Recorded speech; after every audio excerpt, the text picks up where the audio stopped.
Thank you so much for joining us here at the Dwellynn Show. I'm your host, Dantes. I've got the awesome Annie Dickerson on the show today. Hey, Annie, how you doing today?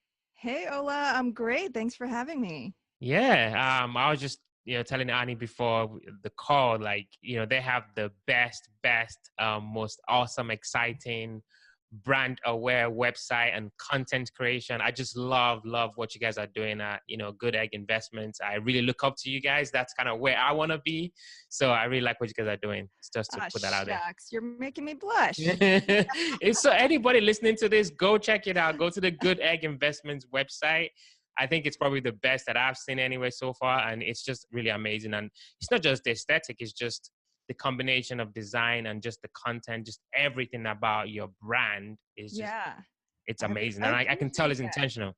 Yeah, it is very intentional. And I come from a background of, I spent years in design, not web design specifically or marketing specifically, but I was in game design, video games, and instructional design. So I designed courses for large companies for training their internal employees. So, I've had some experience on the graphic design side of things and some on the experience design side of things. And I think what it really comes down to is you've really got to nail down your target audience.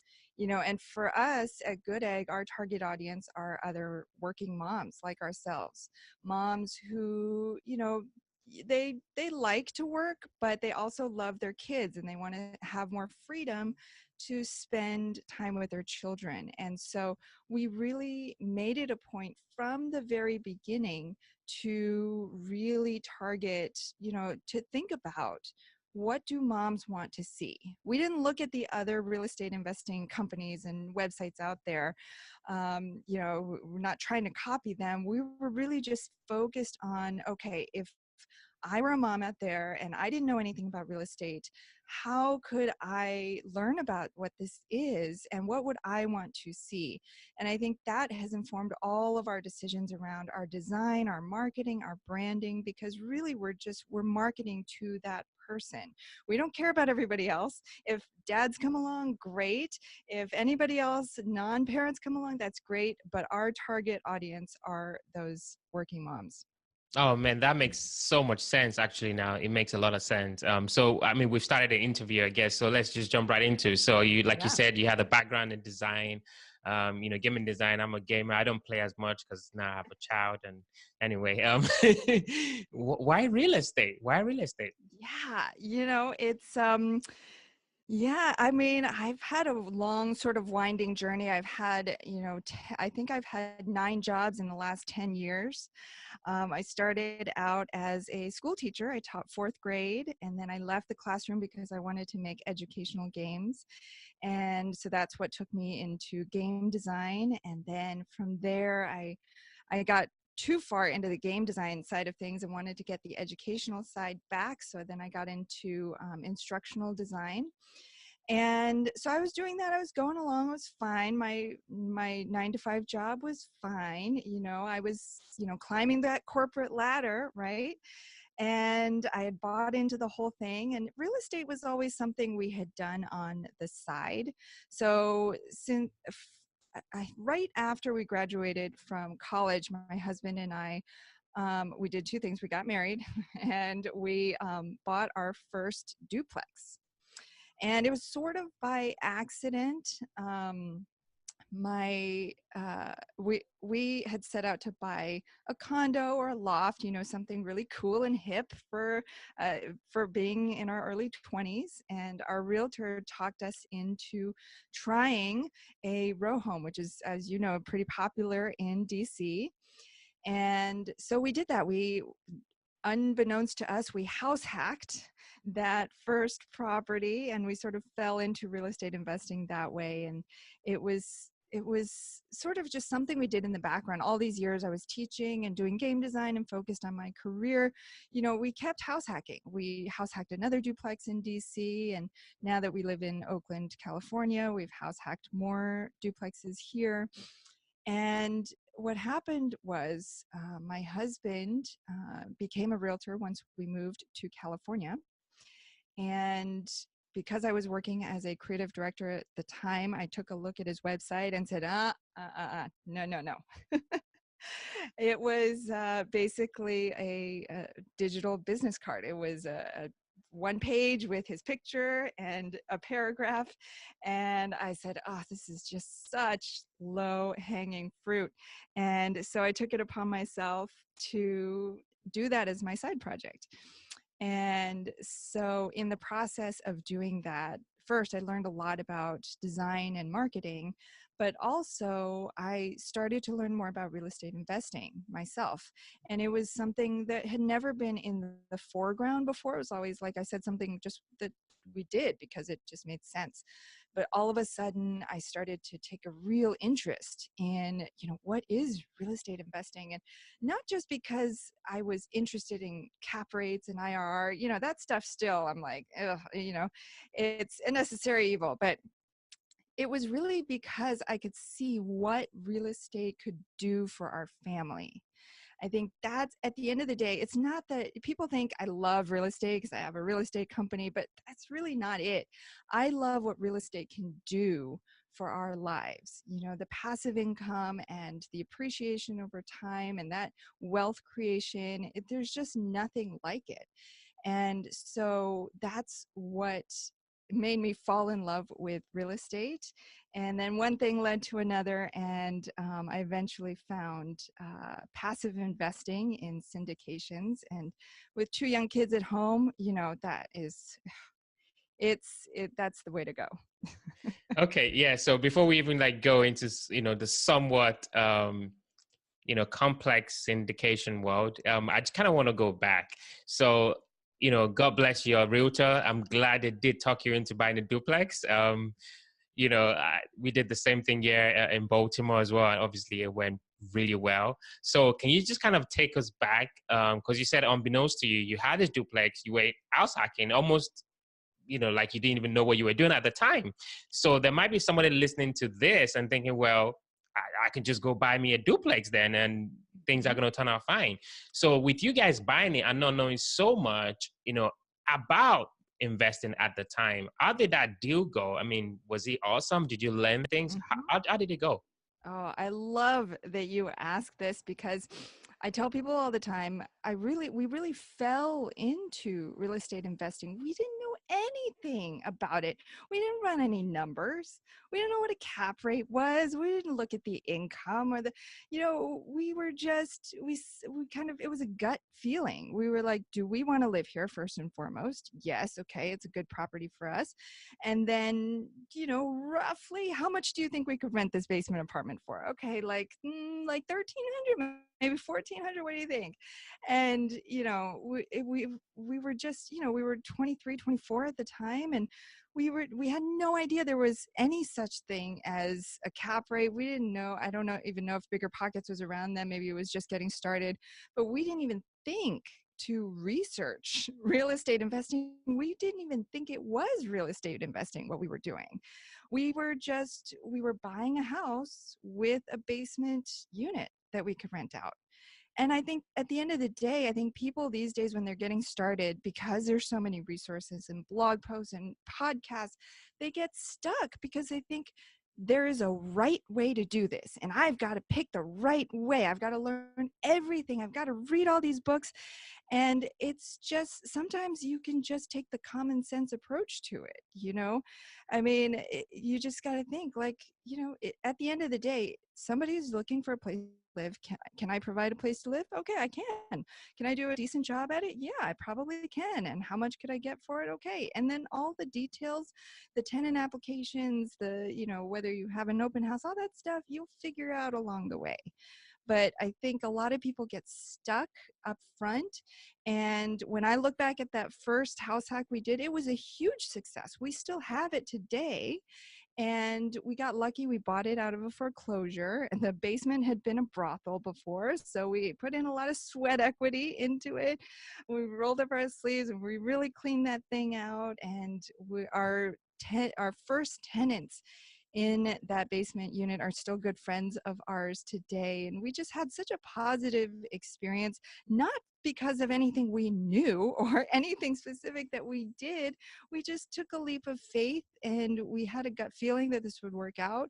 And that property, as you know, Amazon has moved in or is planning to move into the DC area. And so that property over the last several years has really appreciated, and it's done really well for us, and we've had good luck with tenants all along. So I can't take credit for really knowing or doing anything on purpose. It was really just kind of luck and chance and timing.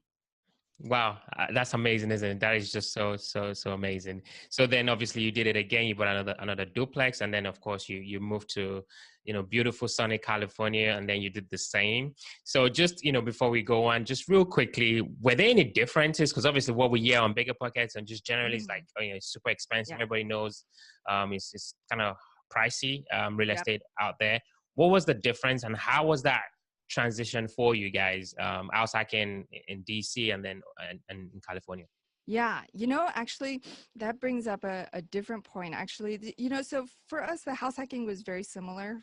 They're both, metropolitan areas, and we were both buying in places that we wanted to live, and we did live in all of those house hacks. But I do want to bring up that once I started in researching real estate investing, and I started learning, oh, there's such a thing as B and C class properties, and we should be investing in those properties because that's where the cash flow is and that's where the potential is, and we should be investing out of state. So that is the bigger divide. Was before I got into syndications, we we house hacked several properties, and then we had a period, and we still hold some of those, where we started investing out of state. And we bought these small multifamily rentals in Huntsville, Alabama. I did all this research about all these markets across the country, and I settled on Huntsville as a great emerging market that was in our price range. It was a great, just lots of great things are going on in that area. And so I followed all the advice, right? I listened to all the podcasts. I read all of the advice on the forums and the blog posts. And I said, okay, I've identified a C-class property that needs a little bit of work and it's in a great location. And we could totally do this. And so in a matter of months, I think we accumulated like 20 units very quickly. And we had never lived, we had no roots in Huntsville. We hadn't even been to Huntsville. My husband visited once, and then eventually I visited once, but most of the properties we bought sight unseen. The first property actually we bought off of LoopNet. Where deals go to die, right? That's what they say.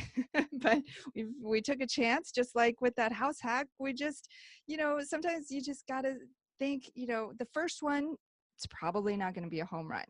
And so it got us into that market. And I think the big difference that we've learned is that house hacking and investing in these B and C class rentals is way different, way different. I cannot even begin to tell you. But because the house hacks were places that we lived and would want to live, they attract a certain tenant profile.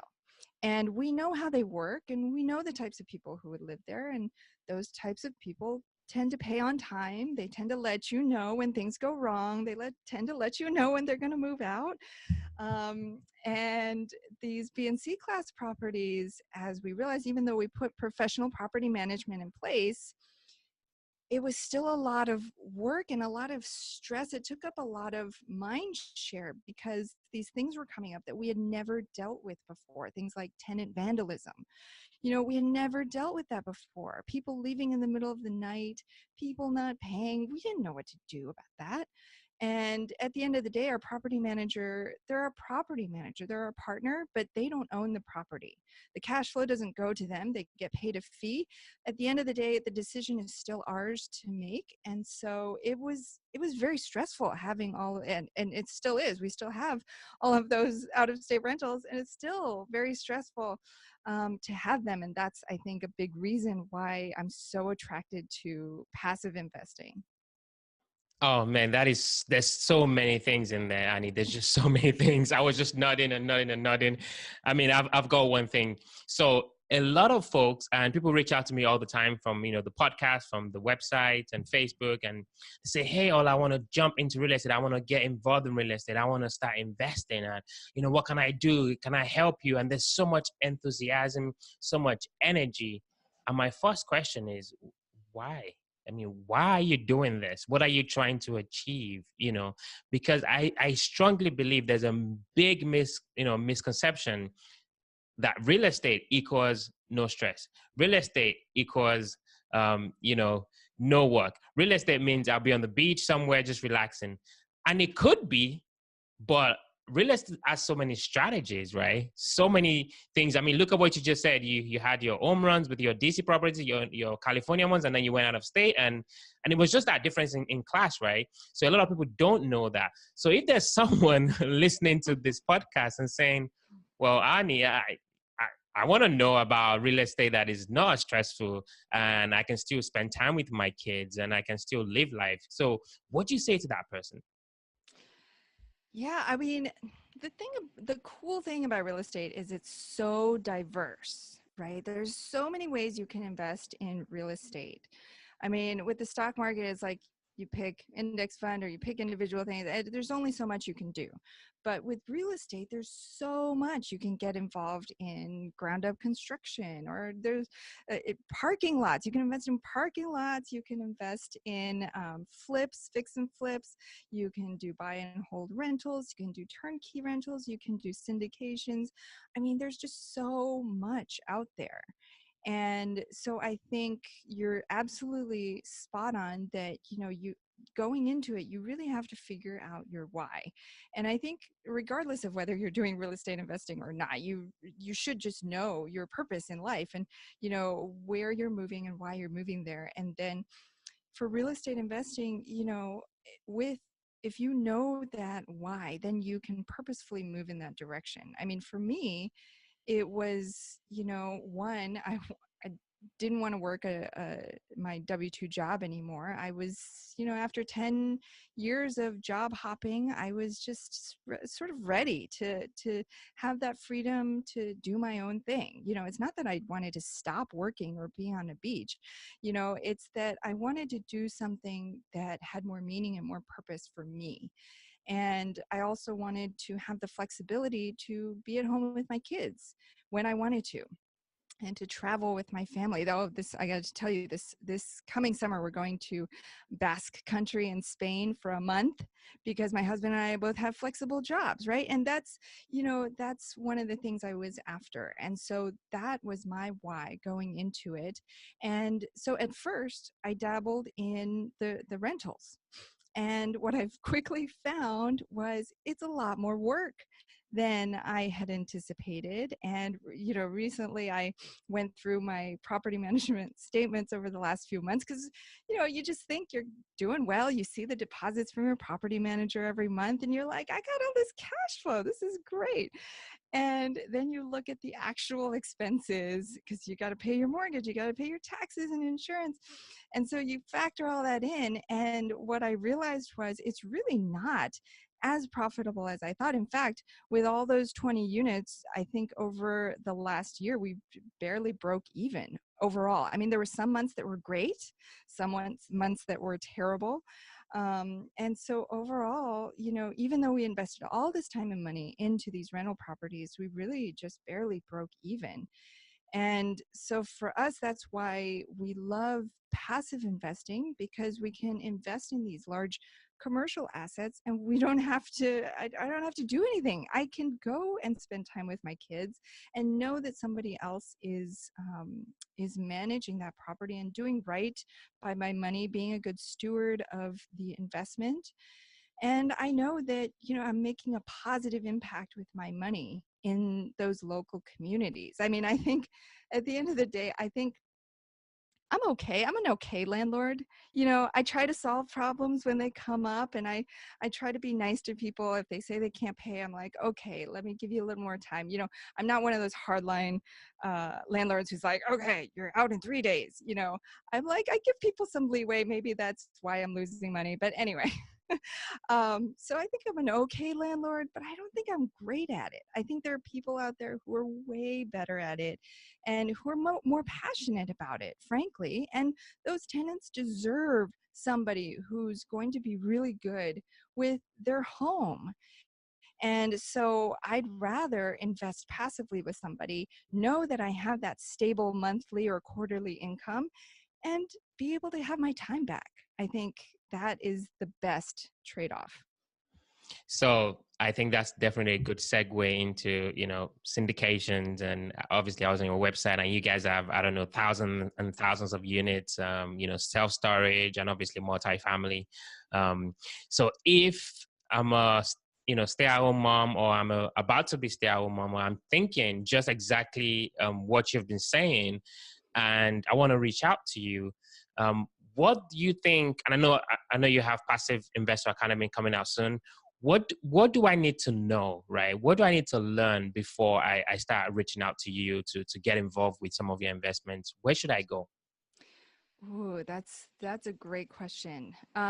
So we touched on why, right? That's a big piece of it. Why are you getting into this? And then I think the other piece that we talk to people about before you ever even think about a cap rate or think about looking at an investment summary deck, you know, think about what your investing goals are.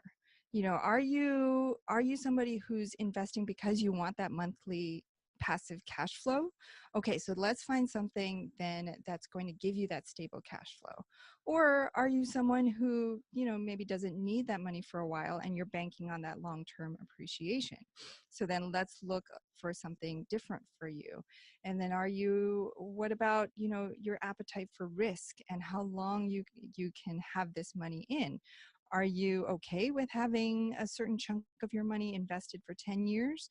Or are you looking for something that's a little shorter term, like a 3 to 5 year hold? And, that money, do you have some play money, right?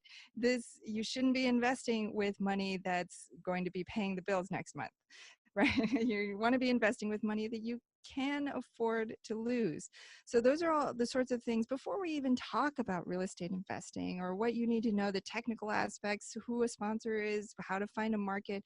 Before we even get into any of that, we always want to make sure, that you're in this for the right reason and that you are clear on your personal investing goals, because everybody's going to have different goals going in. So what's a good investment for me might not be a good investment for you based on what you're trying to get out of it.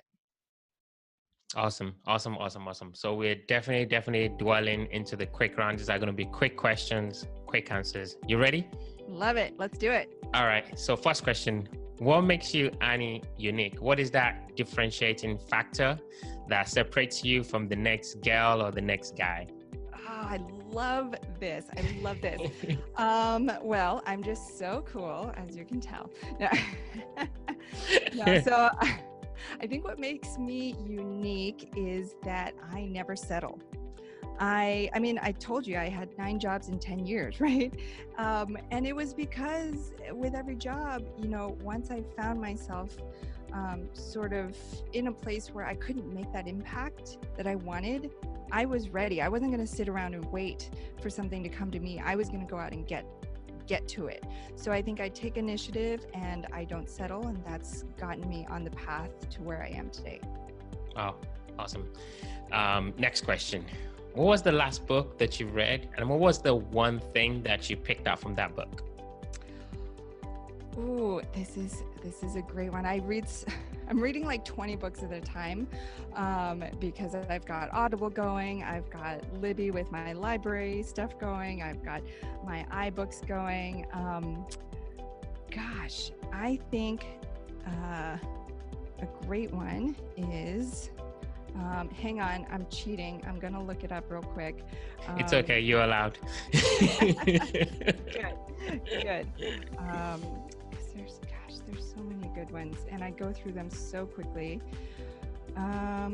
Okay, so this one is one that I didn't know much about. I sort of stumbled upon it looking through Audible entrepreneurship books, and this one is called Leapfrog, and it is Leapfrog, the new revolution for women entrepreneurs. And it goes through something like 60 different, basically hacks. She calls them leapfrogs for women entrepreneurs. And so, as a woman entrepreneur, it's a very different space than anything that I've done before. And so I love some of the hacks she talks about in the book, and how, when one of the things I took away was when you meet with somebody that you're intimidated by, right? Somebody who's like a celebrity or somebody who's higher up, don't just go up to them with puppy dog eyes and say, oh, I love everything that you do. You're so good. Oh my gosh, I love all your stuff. Can we get a selfie? Because then you're just like everybody else. But if you can demonstrate to them that you have authority in what you're special at, what you have expertise in, and then you can sort of draw that out of them, or you can give them a specific nugget, then they see you as the expert. And because that's what they want an authentic relationship, just like anybody. They don't want somebody just coming up to them to praise them. They don't know what to do with that, right? So I think that was one tangible nugget I really appreciated from that book. Wow, that's a really good one. Never heard of that. I've got to check that out. So last question, you've got a ton of stuff going on with Goodegg. You're investing out of state. You've got your properties. You've got your family, your beautiful 2 kids. What do you do for fun? Oh man, there's not a whole lot of time, but there are definitely some things that I do on my free time. Like I said, I read a lot. I love art. My kids and I go on these photo walks where we'll snap pictures around the neighborhood.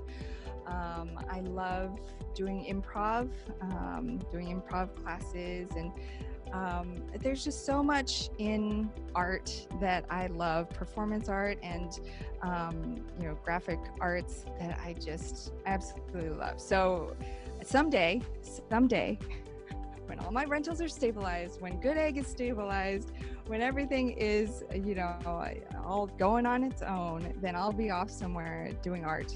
I think that's nice. So, like you said, if a stay-at-home mom or want to be stay-at-home mom, or even a guy listening to this and like, oh my goodness, I want to know more about, the Goodegg investment brand. I want to know more about what Annie is doing, and Julia, of course. What's the best place folks can reach out to you and just connect with you guys? Yeah, absolutely. So the best place to go is our website. It's goodegginvestments.com. And of course, you can reach out to me anytime. Don't be shy. I'm not a celebrity yet. So email me anytime at Annie@goodegginvestments.com.